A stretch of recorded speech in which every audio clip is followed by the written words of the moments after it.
ಸ್ನೇಹಿತರೆ, ನಮಸ್ಕಾರ. ಕಳೆದ 2 ದಿನಗಳಿಂದ ಬಿಗ್ ಬಾಸ್ ಸಿಕ್ಕಾಪಟ್ಟೆ ಎಮೋಷನಲ್ ಆಗಿದೆ. ಬಿಗ್ ಬಾಸ್ ಸೀಸನ್ 11 ಸಿಕ್ಕಾಪಟ್ಟೆ ಎಮೋಷನಲ್ ಆಗಿ ಹೋಗ್ತಾ ಇದೆ. ಅದಕ್ಕೆ ಕಾರಣ ಬಿಗ್ ಬಾಸ್ ಮನೆಯಲ್ಲಿರುವಂಥ ಸ್ಪರ್ಧಿಗಳ ಫ್ಯಾಮಿಲಿ ಮೆಂಬರ್ಸ್ಗಳು ಬಿಗ್ ಬಾಸ್ ಮನೆಗೆ ಬಂದು ಅವರನ್ನು ಮಾತನಾಡಿಸಿ, ಅವರಿಗೆ ಧೈರ್ಯವನ್ನು ತುಂಬಿ, ಅವರಿಗೆ ಸ್ಥೈರ್ಯವನ್ನು ತುಂಬಿ, ಬದಲಾವಣೆಯ ಸೂಕ್ಷ್ಮತೆಯನ್ನು ಕೊಟ್ಟು, ಜೊತೆಗೆ ಇನ್ನು ಉಳಿದಿರುವಂತಹ ಆಟವನ್ನು ಬೇರೆಯದೇ ರೀತಿಯಲ್ಲಿ ಆಡುವ ರೀತಿಯಲ್ಲಿ ಪ್ರೋತ್ಸಾಹವನ್ನು ಕೊಟ್ಟು ಹೋಗಿದ್ದಾರೆ.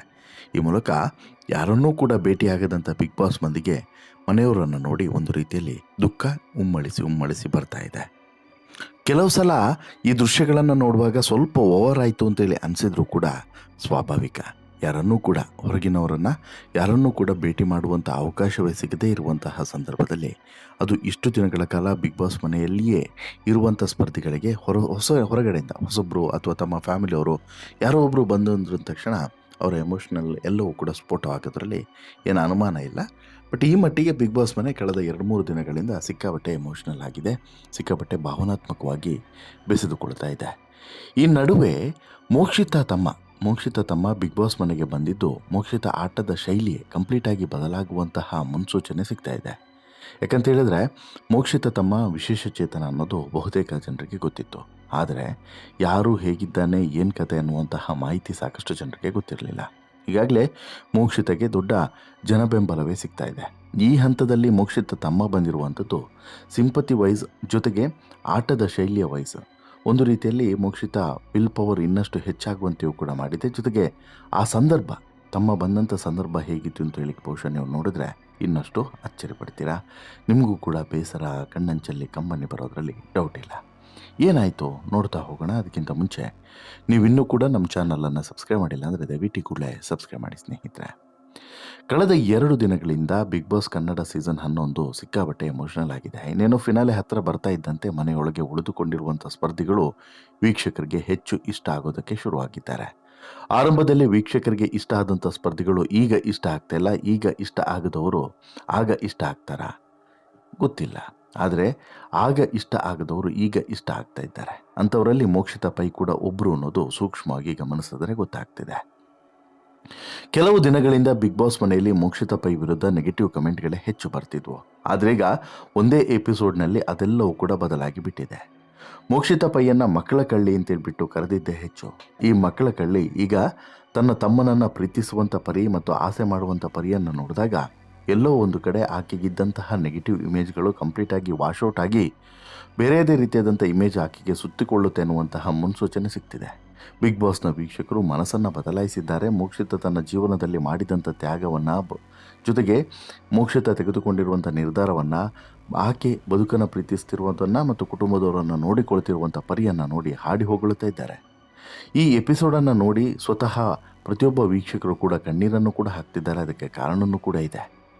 ಕಳೆದ 2 ದಿನಗಳಿಂದ ಮನೆಯೊಳಗೆ ಬರ್ತಿರುವಂಥ ಸ್ಪರ್ಧಿಗಳ ಕುಟುಂಬಸ್ಥರು ಮನೆಯೊಳಗೆ ಇರುವಂತಹ ಸ್ಪರ್ಧಿಗಳನ್ನು ನೀರಲ್ಲಿ ಕೈ ತೊಳೆಯುವಂತೆ ಮಾಡಿದ್ದಾರೆ. ಜೊತೆಗೆ ಭಾವನಾತ್ಮಕವಾಗಿ ಹೆಚ್ಚು ಬೆಸೆದುಕೊಳ್ಳುವಂತೆಯೂ ಕೂಡ ಮಾಡಿದ್ದಾರೆ. ಮಾನಸಿಕವಾಗಿ ಇನ್ನಷ್ಟು ಸ್ಟ್ರಾಂಗ್ ಆಗುವಂತೆಯೂ ಕೂಡ ಮಾಡಿದ್ದಾರೆ ಅಂತಲೇ ಹೇಳ್ಬೋದು.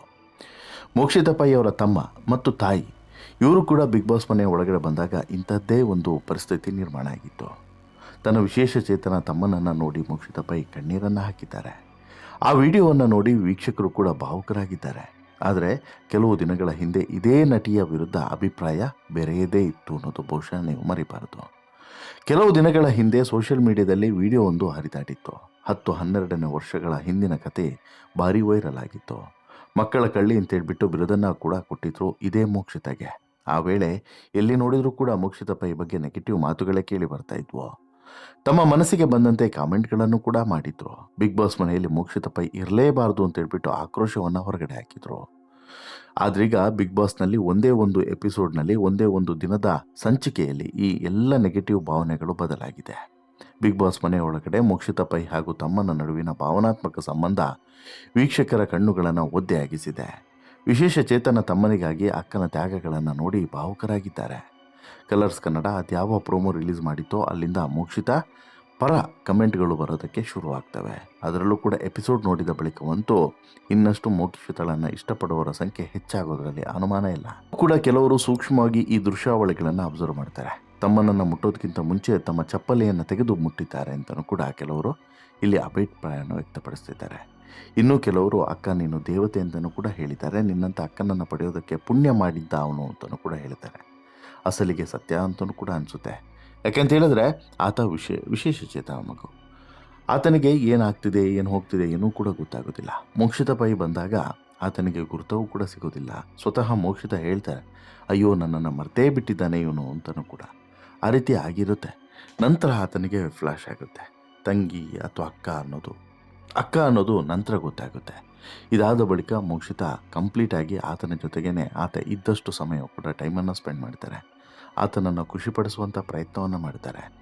ಆ ಭಾವನಾತ್ಮಕ ಕ್ಷಣಗಳನ್ನು ಕಂಡು ಬಿಗ್ ಬಾಸ್ ಮನೆಯ ಸದಸ್ಯರು ಕೂಡ ಕಣ್ಣೀರನ್ನು ಹಾಕ್ತಾರೆ. ಹೊಸ ವರ್ಷದಂತೆ ಮೋಕ್ಷಿತ ಫ್ಯಾಮಿಲಿ ಬಿಗ್ ಬಾಸ್ ಮನೆಗೆ ಬಂದಿದ್ದು ಮಾತ್ರವಲ್ಲದೆ ತಂದೆ ತಾಯಿ ಸಹೋದರನನ್ನು ನೋಡಿ ಮೋಕ್ಷಿತ ಬಿಕ್ಕಿ ಬಿಕ್ಕಿ ಬಿಕ್ಕಿ ಹತ್ತಿದ್ದಾರೆ. ಸಹೋದರನನ್ನು ತಬ್ಬಿಕೊಂಡು ಮೋಕ್ಷಿತ ಕಣ್ಣೀರನ್ನು ಸುರಿಸಿದ್ದಾರೆ. ಇನ್ನು ಬಿಗ್ ಬಾಸ್ ಪ್ರಪಂಚ ನೀನೇ ನನ್ನ ಪ್ರಪಂಚ ನೀನೇ ಹಾಡು ಹಾಕ್ತಿದ್ದಂತೆ, ಬಿಗ್ ಬಾಸ್ನಲ್ಲಿ ಪ್ರಪಂಚ ನೀನೇ ಅನ್ನುವಂಥ ಹಾಡು ಬರ್ತಿದ್ದಂತೆ ಮೋಕ್ಷಿತ ಪೈ ಇಮೋಷ್ನಲಿ ಇನ್ನಷ್ಟು ವೀಕ್ ಆಗ್ತಾರೆ. ತಮ್ಮನನ್ನು 94 ದಿನಗಳ ಕಾಲ ನೋಡದೇ ಇದ್ದಂಥ ಮೋಕ್ಷಿತ ಒಂದು ಕ್ಷಣ ಅವರ ಮನಸ್ಸಿನಲ್ಲಿದ್ದಂತಹ ಅಷ್ಟೂ ಭಾವನೆಗಳು ಸ್ಫೋಟವಾಗ್ತದೆ, ಕಣ್ಣೀರಿನ ರೂಪದಲ್ಲಿ ಹೊರಗಡೆ ಬರ್ತದೆ. ತಂದೆ ತಾಯಿ ಎಷ್ಟೇ ಸಮಾಧಾನ ಮಾಡಿದರೂ ಕೂಡ ಸಮಾಧಾನ ಆಗೋದಿಲ್ಲ. ನಂತರ ತಂದೆಯನ್ನು ಕೂಡ ಅಪ್ಪಿಕೊಂಡು ಬಿಕ್ಕಿ ಬಿಕ್ಕಿ ಅಳುತ್ತಾರೆ. ತಮ್ಮನನ್ನು ಅಪ್ಪಿಕೊಂಡು ತನ್ನ ಮನಸ್ಸಿನಲ್ಲಿದ್ದಂತಹ ಅಷ್ಟೂ ಭಾವನೆಗಳನ್ನು ಹೊರಗಡೆ ಹಾಕ್ತಾರೆ. ಜೊತೆಗೆ ಇನ್ನಷ್ಟು ಮತ್ತಷ್ಟು ಸ್ಟ್ರಾಂಗ್ ಆಗಬೇಕು ಅನ್ನುವಂಥ ಸಂದೇಶವನ್ನು ಮೋಕ್ಷಿತ ಅವರ ತಾಯಿ ಕೂಡ ಕೊಟ್ಟು ಹೋಗಿದ್ದಾರೆ. ಈ ಮೂಲಕ ಮೋಕ್ಷಿತ ಇನ್ನು ಮುಂದೆ ಆಟವನ್ನು ಬದಲಾಯಿಸಿಕೊಳ್ಬೇಕು ಅನ್ನುವಂಥ ಸಂದೇಶವನ್ನು ಕೊಟ್ಟಿದ್ದಾರೆ. ಇನ್ನು ಬಿಗ್ ಬಾಸ್ ಮನೆಯಲ್ಲಿ ಇಷ್ಟೂ ಚಾಲೆಂಜಸ್ಗಳನ್ನು, ಇಲ್ಲಿವರೆಗೂ ಕೂಡ ಬಂದಿರುವಂಥ ಅಷ್ಟೂ ಚಾಲೆಂಜಸ್ಗಳನ್ನು ಎದುರಿಸೋದಕ್ಕೆ ಸಹಾಯ ಮಾಡಿದ್ದು ತಾನು ಬದುಕಿನಲ್ಲಿ ತೆಗೆದುಕೊಂಡಂತಹ ಈ ನಿರ್ಧಾರಗಳು ಅಂತಲೇ ಮೋಕ್ಷಿತ ಹೇಳ್ತಾರೆ. ಅವನಿಗೆ ಇಲ್ಲಿ ಮೋಕ್ಷಿತ ಅಕ್ಕ ಮಾತ್ರ ಅಲ್ಲ, ಅಮ್ಮನೂ ಕೂಡ ಆಗಿದ್ದಾರಂತೆ. ಚಿಕ್ಕ ವಯಸ್ಸಿನಿಂದನೂ ಕೂಡ ಅವನೇ ನನ್ನ ಪ್ರಪಂಚ, ನಾನು ಏನೇ ಮಾಡಿದರೂ ಕೂಡ ಅವನಿಗೋಸ್ಕರನೇ ಅಂತೇಳ್ಬಿಟ್ಟು ಎಲ್ಲರ ಮುಂದೆನೂ ಕೂಡ ಕಣ್ಣೀರನ್ನು ಹಾಕಿದ್ದಾರೆ. ಅಪ್ಪ ಅಮ್ಮನಿಗೆ ಮೋಕ್ಷಿತ ಪೈ ಹಾಗೂ ಮಂಜುನಾಥ್ ಇಬ್ಬರು ಮಕ್ಕಳಿದೆ.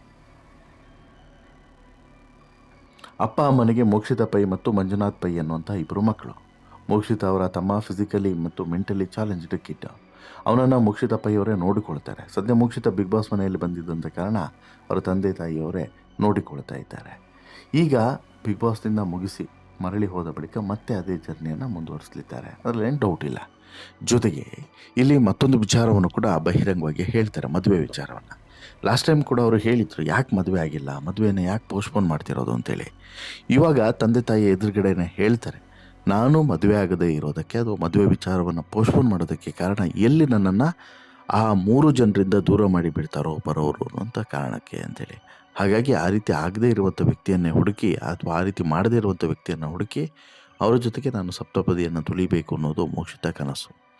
ಈಗ ಮೋಕ್ಷಿತ ಈಗ ಬಿಗ್ ಬಾಸ್ ಮನೆಯಿಂದ ಮನೆಗೆ ಬಂದ ತಕ್ಷಣ ಮದುವೆ ಮಾಡೋದೇ ನಿನಗೆ ಅಂತಲೂ ಕೂಡ ಅವ್ರ ಅಮ್ಮ ಹೇಳ್ತಾರೆ. ಹಾಗೇನೂ ಆಗಲ್ಲ, ಎಲ್ಲದೂ ಕೂಡ ಒಳ್ಳೆಯದಾಗುತ್ತೆ, ಮದುವೆ ಮಾಡೋದೇ ಅಂತಲೂ ಕೂಡ ಹೇಳ್ತಾರೆ.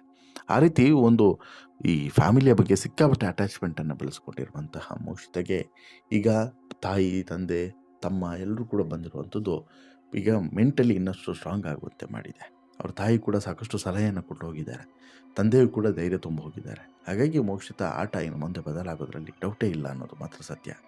ಬಟ್ ನಿಮಗೆ ಎಷ್ಟು ಹೆಮ್ಮೆ ಇದೆ ಸ್ನೇಹಿತರೆ, ಮೋಕ್ಷಿತ ಈ ಪರಿಸ್ಥಿತಿಯನ್ನು ನೋಡಿದಾಗ, ಮೋಕ್ಷಿತಳ ಈಗಿನ ಸ್ಥಿತಿಯನ್ನು ನೋಡಿದಾಗ, ಮೋಕ್ಷಿತ ತನ್ನ ಬದುಕನ್ನು ಪ್ರೀತಿಸ್ತಿರುವಂಥ ಪರಿಯನ್ನು ನೋಡಿದಾಗ, ಬದುಕನ್ನು ಚಾಲೆಂಜಾಗಿ ಸ್ವೀಕರಿಸಿರುವಂಥ ಪರಿಯನ್ನು ನೋಡಿದಾಗ ನಿಮಗೇನು ಅನಿಸುತ್ತೆ? ದಯವಿಟ್ಟು ನಿಮ್ಮ ಅಭಿಪ್ರಾಯವನ್ನು ಕಮೆಂಟ್ ಮಾಡಿ ತಿಳಿಸಿ. ಜೊತೆಗೆ ಈ ಸ್ಟೋರಿ ಇಷ್ಟ ಆಯಿತು ಅಂತ ಹೇಳಿದ್ರೆ ಲೈಕ್ ಮಾಡಿ, ಶೇರ್ ಮಾಡಿ, ಚಾನಲ್ಗೆ ಸಬ್ಸ್ಕ್ರೈಬ್ ಆಗೋದನ್ನು ಮರಿಬೇಡಿ. ಧನ್ಯವಾದ.